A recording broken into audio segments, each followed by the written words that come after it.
Did you know that the Bible you read today isn't exactly the same word for word from the original? Yes, it isn't. Someone asked me on YouTube, does translation in any way affect the authenticity of the Bible? The answer is simply no.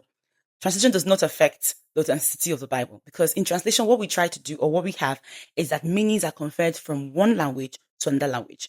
So it's about meaning being transferred from the original language to the other language. For example, if you're translating from Greek to English, what you're most after is to translate or convert the meaning there is in Greek in English, right? So it does not affect the authenticity.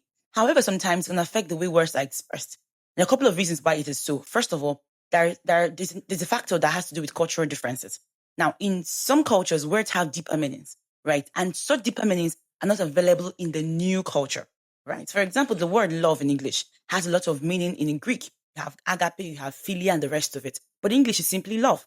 So we want to understand what love is being talked about in a particular Bible context. You may want to do exegesis, right? That helps you to understand the cultural perspective, unearthing all of those things, and then have a better understanding of what the passage is about. Because there is a huge difference in English culture from the Greek or Hebrew culture, right? And the reason why translation can at least look like there's a tweak or there is a change is the fact that there is no exact words in two different languages. Yes. So the words that you have available in English may not necessarily be the same way it is in Greek or vice versa. So there's no exact word in both languages. So in such cases, you don't bother yourself trying to do translation word for word. You just simply do what? Meaning.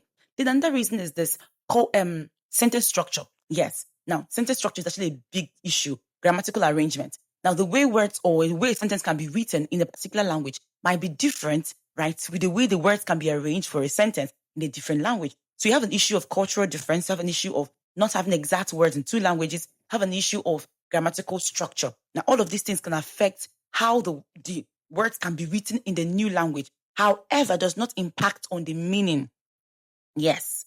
So the meaning is retained. But if you're waiting to have word for word, be honest with yourself. Now, I've done a couple of translations from Igbo. I'm an Igbo girl, from Igbo to English. And sometimes when I'm doing that, or from English to Igbo, I don't go word for word because there is nothing that helps. It won't make sense. So I just simply go for the meaning.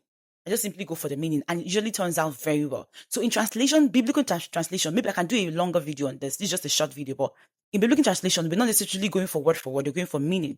The meaning of the letters are retained. So yes, though the Bible you read isn't word for word exactly with the original, the meaning is still the same. Whether it is translation or transliteration or transcription, one of the things that we've had over the years, right, from one manuscript to another manuscript, is that the message of the Bible has been fully gathered and retained across all versions, across all languages. So yes, the Bible is very authentic.